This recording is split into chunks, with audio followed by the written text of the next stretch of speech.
একটি wheel chair হয়তো অনেকের কাছে সাধারণ একটা জিনিস, কিন্তু অসহায় পুতুল রানীর কাছে এটি যেন নতুন করে বাঁচার স্বপ্ন। শেরপুরের ঝিনাইগাতি উপজেলার এই নারী দীর্ঘদিন ধরে শারীরিক অসুস্থতায় ভুগছেন।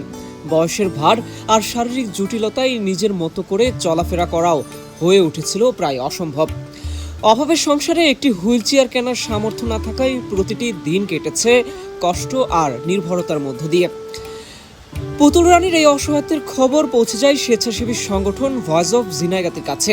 এরপর সংগঠনটির উদ্যোগে এবং প্রতিষ্ঠাতা ও স্থানীয় ইউপি সদস্য জাহিদুল হক মনিরের ব্যক্তিগত অর্থায়নে সংগ্রহ করা হয় একটি হুইল চেয়ার। শনিবার সেটি পৌঁছে দেওয়া হয় পুতুল রানীর হাতে। হুইল চেয়ার পেয়ে আবেগ আপ্লুত হয়ে পড়েন তিনি ও তার পরিবারের সদস্যরা।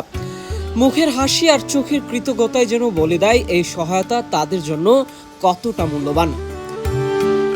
এটি একটি ছোট্ট মানবিক উদ্যোগ, কিন্তু একজন মানুষের জীবনে এনে দিয়েছে স্বস্তি, স্বাধীনতা আর নতুন আশার আলো। মানবতার এমন গল্পই প্রমাণ করে মানুষ তো মানুষের জন্যই।